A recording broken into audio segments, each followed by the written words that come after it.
अभी देखो last question में हमने जब किया था ना, उसमें पूछ रहा था कि show that the function is analytic, show that the function F Z satisfies Cauchy Riemann equation at origin but function is not analytic at origin. ठीक है, तो देखो हमने फंक्शन को सॉल्व किया था और एट द एंड ये कॉची रीमान इक्वेशन को सेटिस्फाई करा था। तो देखो फंक्शन ने कॉची रीमान इक्वेशन सेटिस्फाई कर ली है। अब हमें चेक करना है कि फंक्शन डिफरेंशिएबल है या नहीं।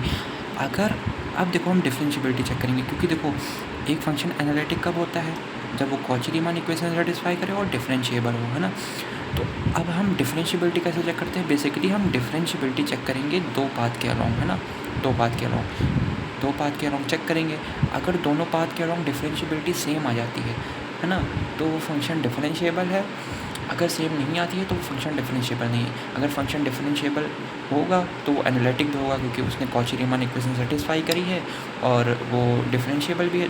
दोनों पाथ के अलोंग लिमिट सेम आ रही है उसकी, तो मतलब फंक्शन डिफरेंशिएबल भी है। बट अगर कॉची रीमान इक्वेशन से सेटिस्फाई करी है बट दोनों पाथ के अलोंग लिमिट सेम नहीं आ रही है, तो वो डिफरेंशिएबल नहीं होगा, तो वो एनालिटिक भी नहीं होगा। तो अब हम डिफरेंशिएबिलिटी कैसे चेक करेंगे? और एक चीज़, पाथ हम क्या लेते हैं? पहला पाथ हमेशा पहला पाथ जो है वो हम हमेशा y बराबर mx लेंगे, है ना। और जो दूसरा पाथ होगा ना, दूसरा पाथ, है ना, दूसरा पाथ जो होगा वो हमेशा दूसरे पाथ के लिए डिनोमिनेटर बराबर कर दो। हम क्या करेंगे? दूसरे पाथ के लिए डिनोमिनेटर को बराबर करके उसको सिंप्लीफाई कर देंगे, है ना। तो पहला पाथ हमेशा हम y बराबर mx लेंगे और दूसरा पाथ के लिए डिनोमिनेटर को बराबर करके उसको सिंप्लीफाई कर लेंगे, है ना। तो अब डिफरेंशिएबिलिटी कैसे चेक करते हैं? देखो, फॉर डिफरेंशिएबिलिटी, है ना, एट z बराबर 0, तो हम कैसे लिखेंगे? देखो एफ जेड, हम फंक्शन एफ जेड की डिफरेंशिएबिलिटी चेक करें ना एट जेड बराबर 0, तो एफ जेड को अगर हम डिफरेंशिएट करते हैं तो क्या मिलता है हमें? एफ डैश जेड, है ना। तो एफ डैश जेड मिलता है, पर यहाँ पे जेड बराबर 0 पे चेक कर रहे हैं तो यहाँ पे एफ 0, ठीक है। फिर लिमिट, है ना, जेड बराबर 0 पे करें तो जेड टेंडिंग टू 0, ठीक। यहाँ पे लिखेंगे जेड प्लस 0 माइनस एफ 0, है ना, और अपॉन जेड। अब यहाँ से अपना काम शुरू होता है। तो देखो यहाँ से क्या होता है, हमें क्या लिखना है? लिमिट जेड टेंडिंग टू 0, ठीक है। क्या करेंगे हम? देखो यहाँ से क्या हुआ, ये क्या लिखा है? अगर हम इसको लिखें तो कितना लिखा है ये, सॉरी ये कितना लिखा है, ये ऐसा लिखा है ना, F Z minus F 0 upon Z, ये तो लिखा है। तो यहाँ से अगर देखो हम देखें तो लिमिट जेड टेंडिंग टू 0, तो देखो फंक्शन की वैल्यू जब जेड 0 नहीं है तब क्या है? मतलब फंक्शन की वैल्यू जब जेड 0 नहीं है, उसकी जेड कुछ भी है, तो यहाँ पे फंक्शन एफ जेड की वैल्यू क्या है? ये है ना, जब जेड 0 नहीं है। और जब जेड 0 है तो इसकी वैल्यू ये है। तो देखो फंक्शन की वैल्यू जेड पे, मतलब जब जेड 0 नहीं है, कुछ है, जेड है, तब उसकी वैल्यू क्या है? तो उसकी वैल्यू है कितनी?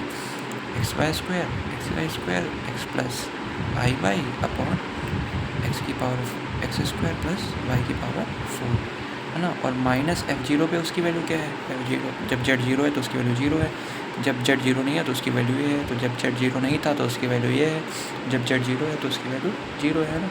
और इनटू ये जो जेड था ना, इसको हमने बाहर निकाल के लिया ऐसे 1/z, ठीक है। देखो क्या किया हमने? लिमिट जेड टेंडिंग टू 0, है ना। यहाँ से क्या हुआ? X Y square x plus I Y upon x square plus Y की पावर 4, ठीक। और यहाँ पे देखो जेड जो होता है ना, जेड जो होता है वो एक्स प्लस आई वाई के बराबर होता है। तो यहाँ पे जेड की जगह क्या लिख दिया? एक्स प्लस आई वाई, तो ये और ये कट गया।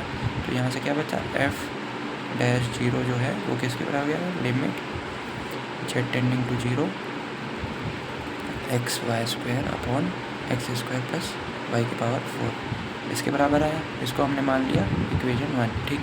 अब हम पहली पाथ के अलोंग लिमिट निकालेंगे। पहला पाथ हम हमेशा क्या लेते हैं? y बराबर mx। तो क्या करेंगे हम? लेट जेड टेंड टू 0, क्योंकि हम जेड 0 पे निकाल रहे हैं, अलोंग द पाथ y बराबर mx, है ना। तो जब जेड बराबर एक्स प्लस आई वाई होता है, तो जब जेड 0 है, जब जेड 0 को टेंड करेगा तो एक्स भी 0 होगा और वाई भी जीरो होगा, है ना। तो अब देखो इक्वेशन 1 जो हमने बनाई है ना, उसमें जहाँ जहाँ पे y है वहाँ हम mx लिख देंगे, है ना। तो इस पहले हम y बराबर mx पाथ के अलॉन्ग निकालें, तो जहाँ जहाँ इक्वेशन में y है वहाँ mx लिख देंगे, है ना। तो कैसे हो जाएगा ये f डैश जीरो इक्वेशन 1 में पुट इन इक्वेशन 1, है ना, y बराबर mx, है ना। तो f डैश जीरो, है ना, तो हमने क्या लिखा, लिमिट, है ना, extending to zero x into m square x square upon x square plus m की पावर 4 और x की पावर 4, है ना। तो यहाँ से क्या हुआ, लिमिट एक्सटेंडिंग टू जीरो, यहाँ से x into m square x square, यहाँ से एक्स स्क्वायर कॉमन आ गया, एक्स कॉमन है तो m की पावर 4 एक्स स्क्वायर, है ना। एक्स स्क्वायर से एक्स स्क्वायर कट गया, तो यहाँ कितना बचा, लिमिट एक्सटेंडिंग टू जीरो, यहाँ से बचा m square x upon 1 plus m की पावर 4 एक्स स्क्वायर। अब हम लिमिट पुट कर देंगे, एक्स जहाँ जहाँ एक्स है वहाँ जीरो पुट कर देंगे, है ना। तो क्या हो जाएगा, देखो जहाँ जहाँ एक्स है वहाँ जीरो पुट कर देंगे, तो ये limit at the end totally zero आ जाएगी, क्योंकि यहाँ एक्स की जगह जीरो कोई, तो यहाँ एक्स की जगह जीरो कोई थी जीरो प्लस 1 डिनोमिनेटर जीरो हो नहीं रहा है, तो यहाँ एक्स की जगह जीरो, तो यहाँ पे जीरो, है ना। तो ये जीरो आ गया फाइनली, तो यहाँ से एफ डैश जीरो बराबर जीरो आ गया, ठीक। अब हम दूसरे पाथ के अलॉन्ग लिमिट निकालेंगे। सेकंड पाथ क्या है हमारा, सेकंड पाथ है हमारा let z tending to zero along the path. देखो सेकंड पाथ क्या होगा, देखो सेकंड पाथ क्या होगा, डिनोमिनेटर को हम इक्वल कर देंगे। डिनोमिनेटर क्या है, ये है ना इक्वेशन 1 का डिनोमिनेटर, तो इसको इक्वल कर दो, एक्स स्क्वायर बराबर वाई की पावर 4, है ना। दोनों साइड रूट ले लो, अंडर रूट एक्स स्क्वायर बराबर अंडर रूट वाई की पावर 4। तो एक्स स्क्वायर का अंडर रूट कितना हो जाएगा, एक्स, और वाई की पावर 4 के अंडर रूट को कैसे सॉल्व करेंगे, अंडर रूट क्या होता है, पावर 1/2, है ना। तो वाई बाई 4 इंटू पावर 1/2, तो 2 से 2 कट गया, तो कितना बचा वाई स्क्वायर, तो मतलब यहाँ वाई स्क्वायर। अब तुम्हें जहाँ जहाँ तो एक्स बराबर अलॉन्ग द पाथ एक्स बराबर वाई स्क्वायर, इसके अलॉन्ग हम डिफरेंशियबिलिटी चेक करेंगे। तो यहाँ पे जहाँ जहाँ वाई स्क्वायर होगा वहाँ पे हम एक्स रख देंगे, है ना। तो पुट इन इक्वेशन, फिर वही जेड जीरो तो एक्स जीरो, है ना, और यहाँ पे वाई भी जीरो। तो पुट इन इक्वेशन 1, वही पुट इन इक्वेशन 1, है ना। पुट इन इक्वेशन 1 जब करेंगे तो f dash zero limit extend to zero, है ना, extend to zero x square. देखो यहाँ पे कैसे अब देखो लिमिट एक्सटेंड टू, जब हम इक्वेशन 1 में वाई स्क्वायर की जगह एक्स रखेंगे, तो एक्स इंटू एक्स, है ना, अपॉन फिर यहाँ पे एक्स स्क्वायर, है ना, प्लस, है ना, यहाँ पे y की पावर 4 है, तो y की पावर 4 को देखो, y की पावर 4 को हम ऐसे लिख सकते हैं ना, y की पावर 4 को हम लिख सकते हैं वाई स्क्वायर का होल स्क्वायर, है ना। तो जहाँ वाई स्क्वायर है, वाई स्क्वायर की वैल्यू कितनी है, एक्स, है ना, तो ये कितना हो गया एक्स स्क्वायर फाइनली। तो यहाँ पे हम लिख दिया एक्स स्क्वायर, है ना, तो ये कितना हो गया, तो यहाँ से कितना है, लिमिट एक्सटेंडिंग टू जीरो, ये हो गया एक्स स्क्वायर, और यह कितना हो गया 2x स्क्वायर, एक्स स्क्वायर से एक्स स्क्वायर गया, तो लिमिट कितने आ गई, लिमिट आ गई एक्सटेंडिंग टू जीरो 1/2, तो ये आ गई 1/2, है ना। तो एफ डैश जीरो बराबर 1/2। अब देखो यहाँ पे लिमिट आ रही थी, इस पाथ के अलॉन्ग लिमिट आ रही थी जीरो, और इस पाथ के अलॉन्ग लिमिट आ रही थी 1/2। तो दोनों पाथ के अलॉन्ग लिमिट सेम नहीं आ रही है ना, तो मतलब ये फंक्शन डिफरेंशिएबल नहीं है एट ओरिजिन पे ये फंक्शन जो है वो डिफरेंशिएबल नहीं है। अगर दोनों पाथ के अलॉन्ग लिमिट सेम आती तो ये फंक्शन डिफरेंशिएबल होता है ना, ओरिजिन पे, और ये कॉची-रीमान इक्वेशन भी सेटिस्फाई कर रहा है, तो ये एनालिटिक होता है। बट ये दोनों पाथ के अलॉन्ग लिमिट सेम नहीं आ रही, तो ये फंक्शन डिफरेंशिएबल नहीं है। तो ये मतलब कॉची-रीमान इक्वेशन को सेटिस्फाई कर रहा है बट डिफरेंशिएबल नहीं है, तो इसका मतलब ये फंक्शन एनालिटिक नहीं है। तो देखो यही क्वेश्चन में लिखा है, ये हमने निकालने के बाद यहाँ लिख दिया कि age limit depend upon path, क्योंकि दोनों के पाथ के अलॉन्ग लिमिट डिफरेंट आ रही है, तो लिमिट डिपेंड कर रही है पाथ पे, है ना।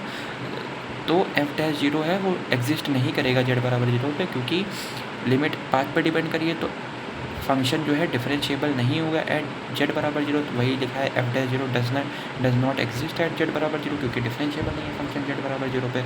सो f z is not an analytic function at z बराबर जीरो। वही लिखा है कि क्योंकि ये डिफरेंशिएबल नहीं आ रहा है, इसलिए एफ जेड जो है एनालिटिक फंक्शन नहीं है जेड बराबर जीरो पर, although it satisfy Cauchy-Riemann equation. मतलब कि बेसिकली ये लिखा है कि लिमिट पाथ पे डिपेंड कर रही है, तो फंक्शन z बराबर 0 पे डिफरेंशिएबल नहीं है, इसीलिए फंक्शन एनालिटिक नहीं है, पर ये कॉची-रीमान इक्वेशन सेटिस्फाई कर रहा है। तो that was the total question, है ना। इसी टाइप का सेम क्वेश्चन ये है, तुमने करा हुआ भी है, एक बार वापस ट्राई करना, हो जाएगा। कोई प्रॉब्लम है तो बोलना, ठीक है। अब हम नेक्स्ट क्वेश्चन देखेंगे, जो कि अब आगे सब इजी है।